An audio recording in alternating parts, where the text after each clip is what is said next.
Put your phone on mute. Hello, everyone, and welcome to Yes Go, a show designed to help entrepreneurs answer the two biggest questions they entertain when faced with opportunity. Number one, should I do this? And number two, when should I start? The answers are simple: yes and go.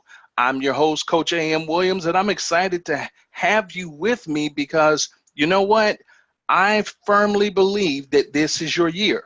I believe that this is the year that you get out of your head and start taking action to start or expand your business. And I'm committed to helping you do that by bringing you amazing conversations with super successful entrepreneurs who share their stories on how they exercise courage in the face of adversity, followed their desires, and are living the entrepreneurial dream. And today's guest is no exception. It is an honor and privilege to have with me Charles Little of Charles Little and Associates. Charles Little is a business consultant. He's been doing this for about 24 years, and the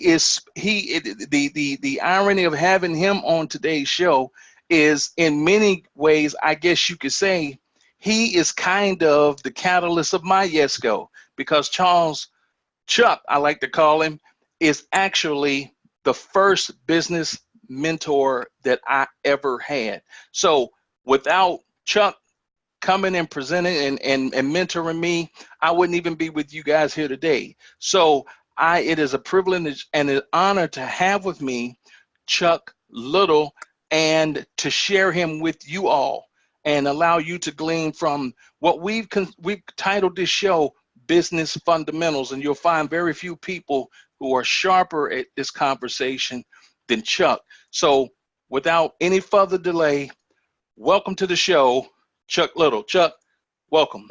Appreciate it, Andre. Appreciate it. I've been knowing you a long time, man. I'm glad to be on your show. Man, it is a privilege and an honor to have you with me.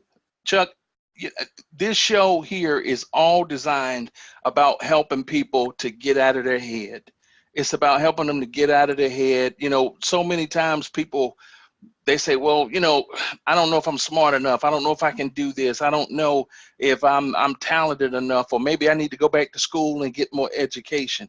From the very first time that I met you and you took me along your side and you didn't just mentor me from a distance, you came by my house, you put me in the car with you, you showed me so many different things about understanding the mindset required to be an entrepreneur. To those people who are sitting there and saying, well, I got this idea, but I don't know if I really can do it, what would you say to those people? Well, first of all, I think that they have to really make the mind up that they want to do or become an entrepreneur. One thing that I always talked about was learning your craft, meaning that, you know, there's certain things we learn in school. I call it formal education. But real education comes with what you learn outside of the school, meaning that I probably read about 1 or 2 books when I was at A&T State University, and one of them was my playbook as far as football. And but after you know, graduating from A&T, I probably read over 350 books on self-help, you know, leadership, entrepreneurship, and that's the education after school. Like I said, formal education will get you a job, but it's what you do after that will get you to become an entrepreneur or somewhere in leadership where everybody wants to be. Now, Chuck, you just mentioned that you're a prior graduate of North Carolina A&T. You played football there. One of the things that used to strike me very much back in the day when we were working together was how you would tell people that you got a finance degree, and for a certain amount of money, they could have it. Right. Right. Well, my first job offer was Bank of America, and it's kind of crazy at the time because when I was in school, I had to do 2 research papers. One was on Bank of America, and the other was on Citigroup. So I ended up working as a independent contractor with through Citigroup companies, and Bank of America was my first interview. So I was being programmed at the age of 22, 23 to think a certain way. So when I went to my first interview at Bank of America, you know, they asked how much do I intend to make, And I've been being coached to me that if I took a job, I had to make at least $50,000 a year. So when a person asked me how much you want to make, I said 50,000. She started coughing real hard and started laughing because she wasn't making 50,000, but I was serious. And they said I can offer you but 22,000 plus the commissions. So I told them I was overqualified. So I told them I was overqualified, didn't want it. So that's when I went into business for myself and became an independent contractor. And, you know, it wasn't easy in the beginning. We could probably talk about that later on, but things we had to go through. You know, I never worked a job before, ever. I never filed a W-2. And I was taught that W-2 means work too much for too little. And when you file 1099, you'll always be fine. At the time, I didn't know what it meant, but it just sounded good. It sounded good. So I knew. So it's been 24 years now. So I never filed a W-2 and don't intend to do so. You know, so I always had 1099 income. So what I want to spend, I mean, 24 years in the game, and what I want to share with you is like, okay, I want to also make sure we get this out and point this out. He's been in the game 24 years, but he's far from gray haired or any of that. You know, he young, he got his swagger and everything else. You know, I think we're about the same age actually. Right. And one of the things that was very impressive to me was just like how this guy carried himself, how he just carried himself in a certain way that commanded attention. And we're going to talk about all of that today in the interview. But before we really jump into it, Chuck, I want you to take a moment and just introduce yourself to the audience. Tell us a little bit about yourself.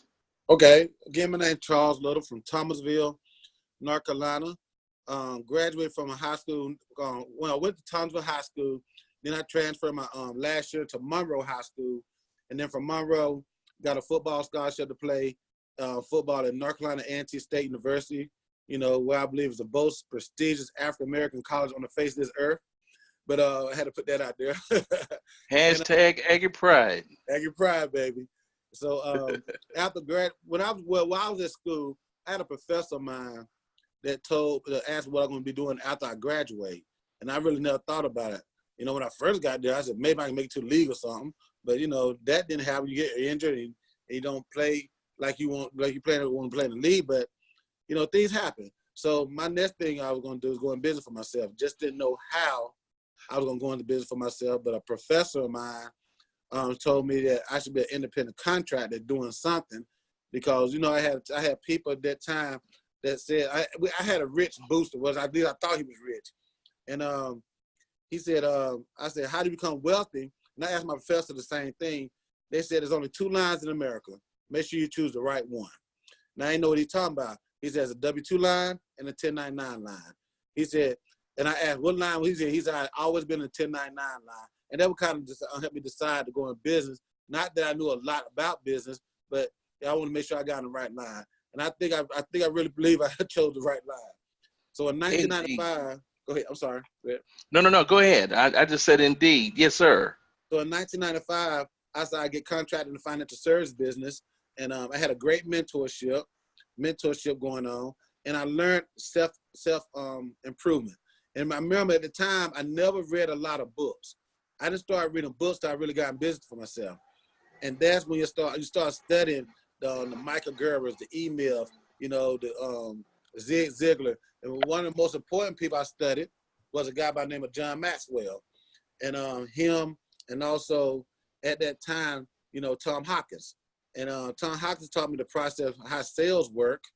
And then John Maxwell taught me the leadership approach. So when I first got started, I was 23 years old. And I didn't know a lot about anything. And it wasn't easy. It wasn't easy in the beginning. I had to really what I call separate myself from the masses because I was doing what 23-year-olds do. And if you're gonna do what 23-year-olds do, when I did it, it wasn't always good. you know, trying to make money to survive. You know, in early on, I never forget a good friend of mine. When we first got started in 1995, we pulled up to the gas station, and neither one of us had no gas money, right? So I asked him. We asked each other. He asked me, "I'm gonna get some gas or I'm gonna eat." You know, at that time, I was big as I don't know what. I was home. I said, I'm going to eat, right? So we scrounged up a little bit of gas money. We'll go eat. But those are times we laugh at now that was serious in the beginning, trying to make, make ends meet to have gas money. So the first year was a great learning experience. I could have quit. I probably wanted to quit 1,000 times, but something told me I just got to keep on going. I mean, I didn't have a lot of responsibilities at that time, but something just told me to keep on going. Second year, I got better.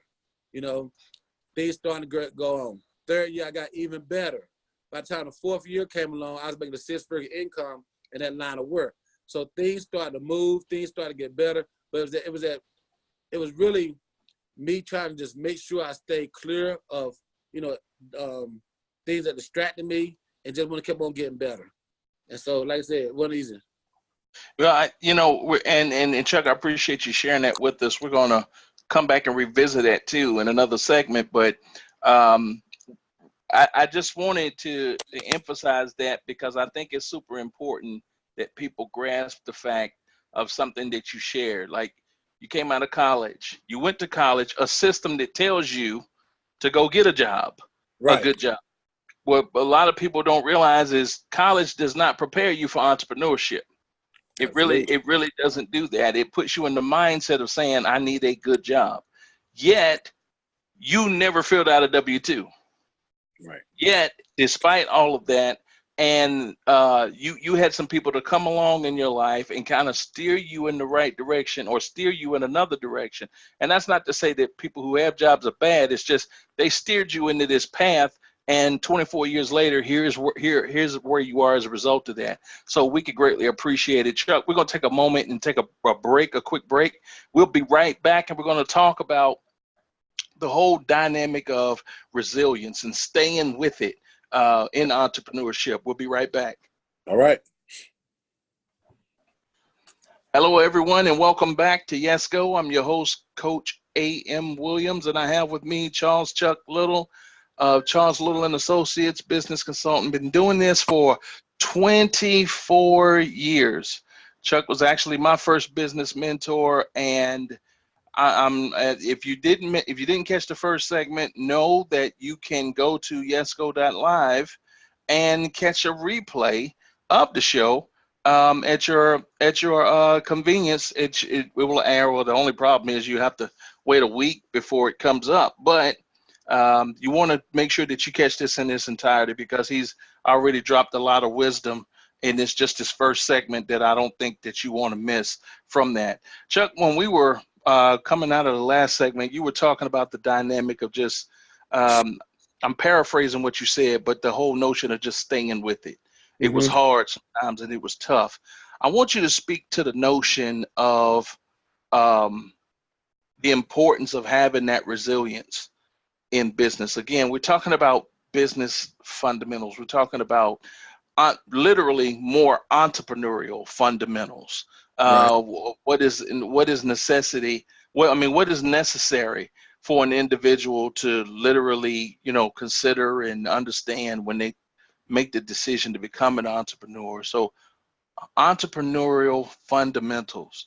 When you talk about stepping out and moving and operating, based on your 24 years of experience in business consulting, what have you observed to be like crucial key elements of an entrepreneur's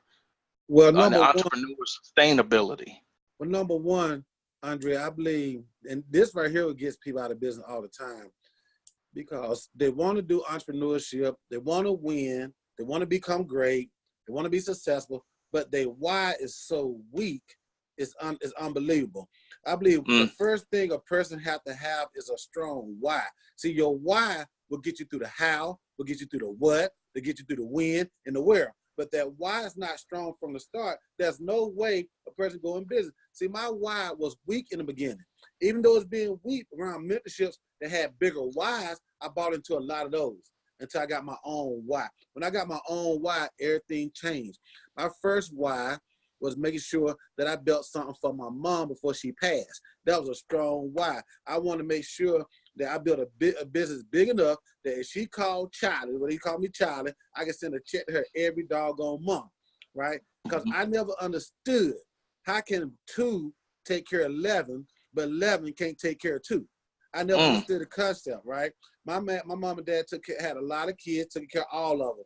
So I want to make sure that in business, I don't care if it's 500 a month, 1,000 a month, whatever it was, that I can provide something to my mom for a period of time. And that went on for years. That went on for years, that I was that go-to person. But again, my why. The why was stronger than anything else, because I said, if I don't do my business the right way, I can't send her something every month. That why was so strong, it got me getting up every morning. I have 10, 12, sometimes 15-hour days because I ain't meet a goal. When I set a goal for that week, I got to make sure I hit that goal for the week, because the next week I got to come stronger, because by the end of the month, I got to send something to my mom. See, I was doing something outside of me at the time, and that's what got me really focused on making sure I hit certain numbers, certain goals, certain income, certain profits, because I want to make sure I can be able to provide that every month. That is huge. And you know what? You said something very key and early in this conversation. I just want to unpack that. Like, I don't want to just graze over that because it was so powerful. You said you've always had a problem or a challenge with how can 2 take care of 11, but 11 can't take care of 2. Absolutely. Absolutely. That's a sobering concept, a sobering thought. But one of the things that I get and I gather, Chuck, from what you're talking about, it reminds me to this of this book that I'm reading now called The 4 Agreements. Okay. And in this book, as the gentleman's last name is Ruiz. But in this book, the first agreement that he talks about is being impeccable with your word. Mm-hmm. Being impeccable with your word. You doing what it is that you say you're going to do.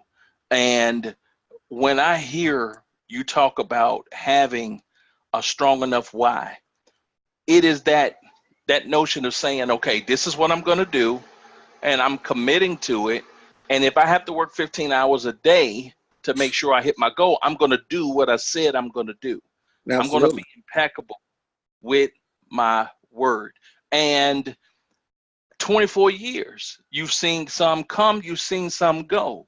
How has a lack of commitment to one's word, one's own, that you talked about the weak why, how has that impacted so many entrepreneurs that you've come across who could have been doing something really dynamic, but that lack of commitment to their own word held them? Well, one common denominator I see with a lot of my friends and also my mentors, and I don't call no person a mentor, at one time, unless they had $1 million saved, right? That's one thing, because my mentor first told me, it's not how much you make, it's how much you get to keep, right? So, I was talking about the why. I'm going back to the why again, because all the mentors told me, if your why is strong enough, it'll keep you through the ups and the downs, right? And I think that having a strong why not only was a common denominator, but it was really deep into their soul. I mean, that why kept them going.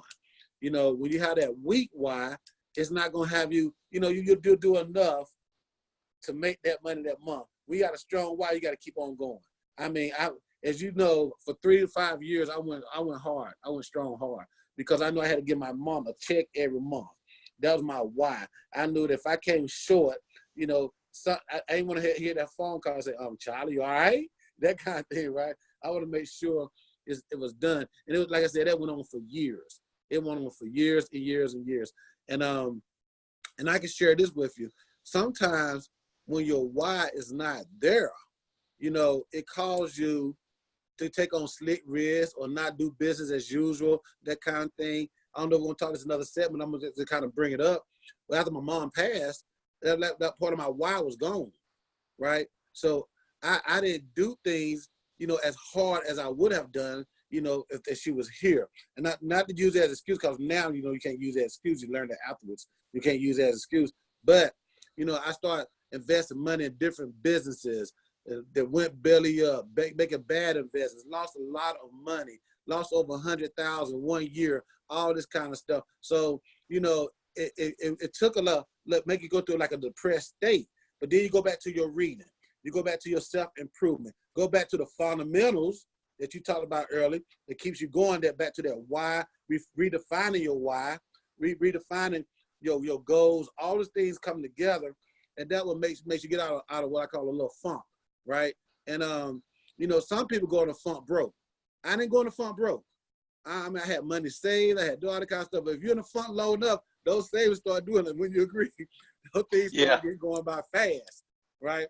So, you know, everybody worked through their things differently. All I know, I had to go back and re-entertain my why. Now my why changed a little bit. It went from mother to daughter, right? I want to make sure that my 12-year-old daughter, and I kind of did this with my nephews along the way too, because I was doing good in business.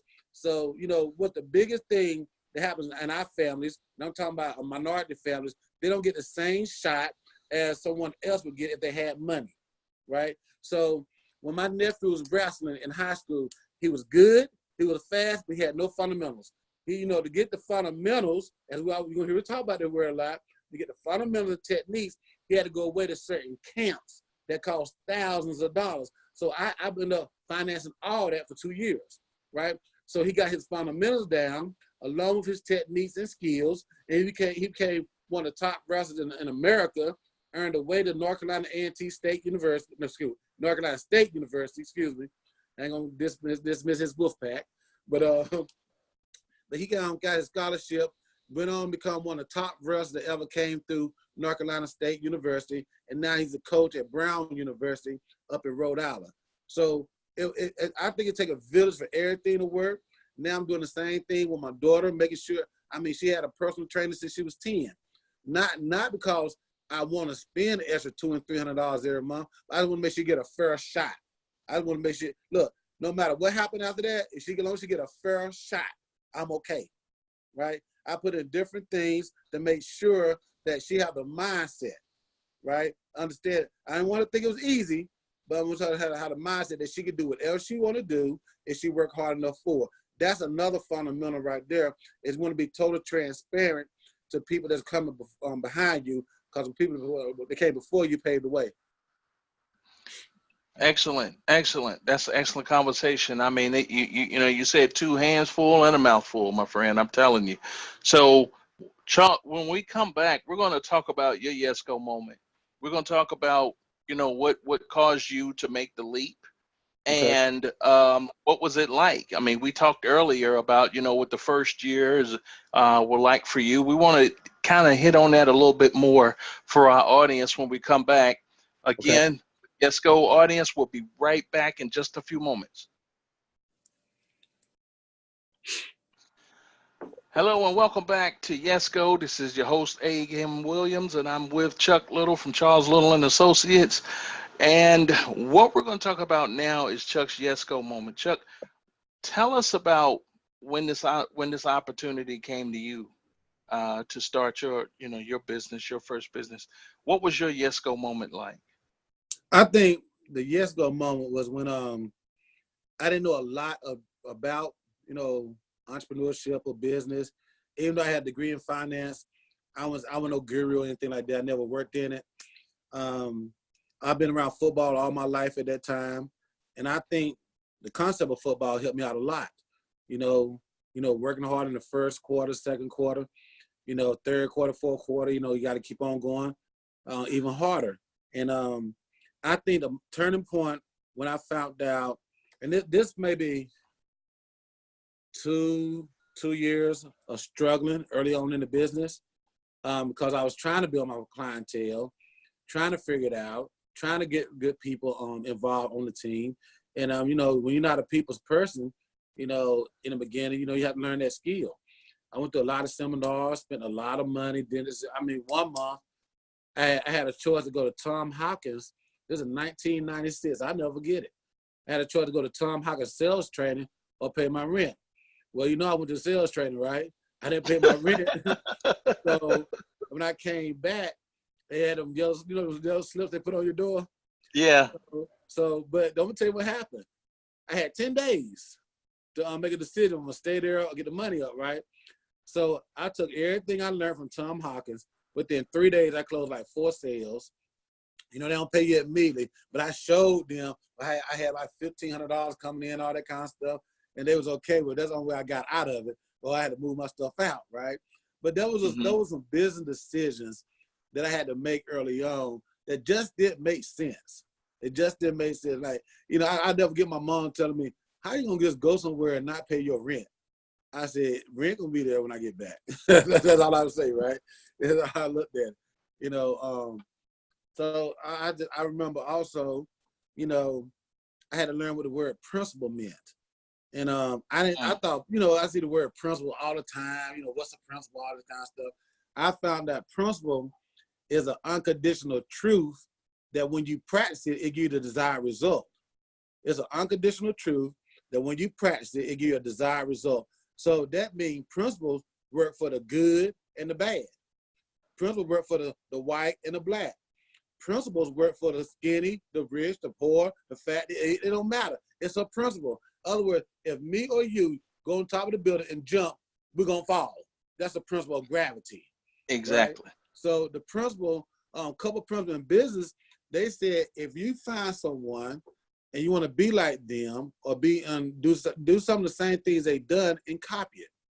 You might not do it at the same level, but it's impossible to fail if you do it, and you copy this way they're doing.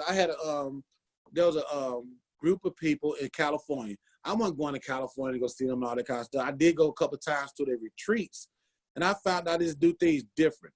They learned the people part of the business, and that when I was lacking. I spent my last going over there to this retreat to learn out what those guys in California was doing. And I was 24, 25 at the time, and I was taking $500 and $600 going to these different places. And but I wanted to win.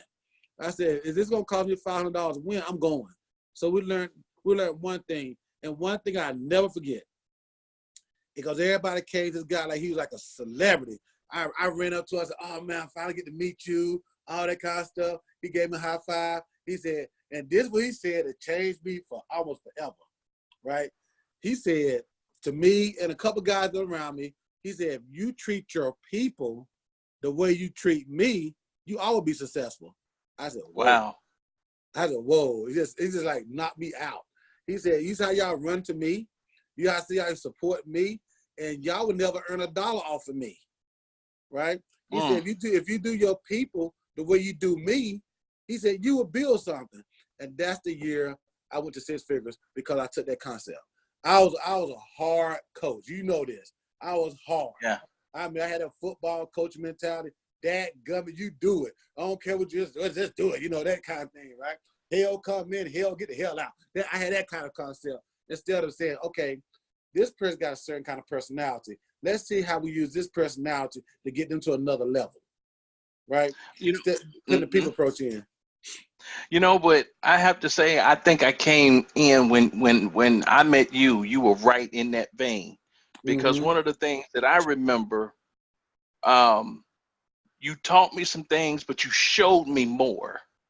And that's as profound, even as I think about as I'm saying it, you taught me some things, but you showed me more. And what I mean by that is you showed me what it's supposed to look like. You gave me a chance to step into what it was that I wanted to be. So I'll never forget the time that you took me to the office of a leader in the company, and you sat me down and we talked about it. We got on 3-way calls and we talked to very successful people. You always, even though you were, my mentor and an upline to me in that business, you were very much like a coach too, because whenever I did whatever I did, you were holding me accountable to it. What you doing on this? What you doing on that? And there were even times I remember us having sales competitions. You pulled me in the office and we tried to see who could outsell each other that day. Yeah, it was that kind of stuff. It was that kind of stuff, man. That was like, you know what? People always talk about people don't care how much you know until they know how much you care. You taught me a lot but you showed me more. You showed me more, and that as that type of leader, I don't question. It's no question in my mind. You know, I don't find it strange. 24 years, you still in the business. You still doing your thing. You've taken what you've learned and you've expanded on it, and you're doing even greater things than what you were accomplishing even back then. So, you know, I'm, you know, hats off to you for that, man. It was a totally amazing journey.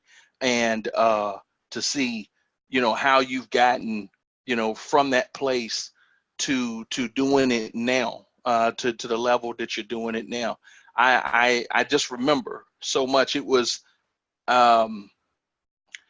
you were the one. You were the reason why I got the chance to speak to that group at the A&T, the group of law students over there at that time. And I just remember. I remember so much of that, and I documented that in that book that we released. That I co-authored, Resilience: Turning Setbacks into Comebacks. I documented that in that book, and that book went on to become a bestseller.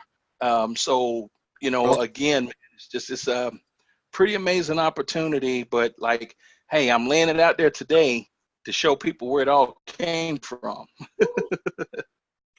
That's right. Where it all came from. So, Chuck, what we're going to do actually in our next segment is we're going to actually tell people about what's on the other side of it, because I even know, like, I think it's super important for people to understand that in this process, and we'll probably even speak to that even a little bit more, into understanding that none of this is, you know, just like some easy street, straight line thing to get to success. It's super important that people understand what's on the other side of this too. Having made this leap 24 years later, what are you noticing about yourself that you didn't notice 24 years ago? What are you able to do now that you wasn't able to do 24 years ago? We want to talk about that when we come back. Okay. All right. People, if you haven't already, make sure you go to Facebook and look up the group Yes Go, so that you can get exciting extras with guests just like Chuck, and upcoming updated on all the upcoming events that's going on. That's Yes Go on Facebook.com. We'll be right back. Hello, everyone. Welcome back to Yes Go. I'm Coach A.M. Williams, and I'm here with Chuck Little. And Chuck, we were talking about your Yes Go moment in the last segment, and we want to kind of come back and revisit that, because even during the break, we were talking about something that I think is extremely important for our audience to understand, and that's the dynamic of the highs and the lows. Once you do step out there and you make that decision to say yes to your desires, speak to us for a moment about that process of what that was like. I really believe in the beginning, when you go through the little struggle, going through the struggle is just like anything else. You're gonna have people ask you these crazy questions, like, you know, when I first started in business, my first and second year, I had people come to me talking about, you made 100 yet? You financially independent yet? You got $1 million yet? And then, you know, it got to me at first. Like I said, I was 22, 23 years old, and I'm just glad they had great coaches around me, because one of them told me it's just like going to college. After 1 year of college, do people come to you talking about, do you have a degree yet? Do you have 2 degrees yet? Do you have a master's yet? After going to 12 months of school, he said, your business the same way. Give your business time to grow and time to really, you know, spurge over a period of time. So after the 4 to 5 years, I call the college days of the business, when I became a senior, you know, you have to start acting like a senior and start doing things like a senior, because you're about to graduate. So by the time the 5th year came around in business, I was doing, you know, pretty good, doing well, and it continued to grow for 10 years in a row. 10 years in a row, my business grew, and I was really excited. But you know, you don't have a real test until after you have done that, get to a level of financial independence. I was taking care of my family, everybody else too, you know, and then you have a setback. That's when the low comes, right? Made a couple of bad investments, took on a couple of bad business moves, that kind of thing. And then all of a sudden you start losing. And, but you know, as my mentor tells me now, being able to take off a year and a half of business and still keep things going was another blessing. Because if there would have been a job, there's no way that would have happened. Because you learn how to invest, because you learn how to save, because you learn how to accumulate assets to beat inflation, those types of things. It was more of not just survival, but really using what you've done to help better yourself. So taking off a year didn't hurt as bad. So where I'm at now, Andre, I really believe right now I'm on top of my game, because I decided that, and once a decision is one of the best things you can make. I decided to go back to work, really go back to work. I haven't worked hard in the last probably about 5 years. I haven't worked hard, but now, I want to build a couple agencies, not just one, but I want to go hard for the next 3 to 5 years. And then when I go hard for the next 3 to 5 years, I still have to, after that period, focus on self-improvement, because, the challenge is when you stop focusing on self-improvement, everything starts to go backwards. And when things start going backwards, you got to play catch up. You don't have to play catch up if you stay focused on self-improvement, leadership principles, run your business with principles, and you stay on top of your game. So where I'm at right now, I really feel at the top of my game right now. I'm looking forward for the next 3 years. I'm excited. I'm looking for good people that want to network in business, and the good thing, I can close off a lot of people too. At one time I try to get everybody I can get. I don't have to do that no more. You learn over a period of time. You got to build your team and build quality, not just through quantity, but with quality people also. That is super huge. And Chuck, we really appreciate, the wisdom and things that you shared with us today. If people wanted to find out more about you and how to get in contact with you, how would they do that? How do they do that? Tell me, send me an email. I give my information, chuck.champions with the S @gmail.com. That's CHUCK.champions, CHAMPIONS @gmail.com. I have an office here in High Point, North Carolina at 2025 Brentwood Street, High Point, North Carolina, 27260. And also they can reach me through my email. I give my personal numbers and everything through that. Sure, and we will also have contact information for Chuck on the page as well. So make sure that you check out the show outline for the show as well, and make sure you connect with Chuck. Chuck, it's been a pleasure to have you here with us on Yes Go. Thank you for coming. I would certainly hope as you continue to keep growing and moving forward that you will come back and visit us and let us know how you're doing. Absolutely. And for the audience, all of you who are on the Yes Go page, we have a special treat for you, because over on that page, this is just for people who are members on that page, Chuck has agreed to, he's going to spend a few minutes with us and tell us what are the essentials, what are the things that you need to have down pat while you're building your 7-figure business. You're not going to want to miss this. It's going to be an amazing piece. So make sure that you're on the Yes Go page and prepare to hear what he has to share with you over on that. This is our time today. Again, this is Coach A.M. Williams from Yes Go. Make sure that you continue to check us out each and every week to get these amazing interviews. Thank you so much. Make sure you go check out Chuck Little, Chuck's Champions. He's doing some amazing things and got some pretty superstars himself. I saw some of the stuff that you had up on social media today.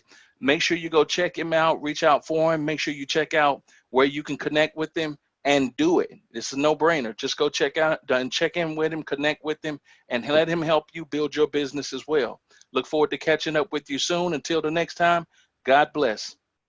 See ya. All right.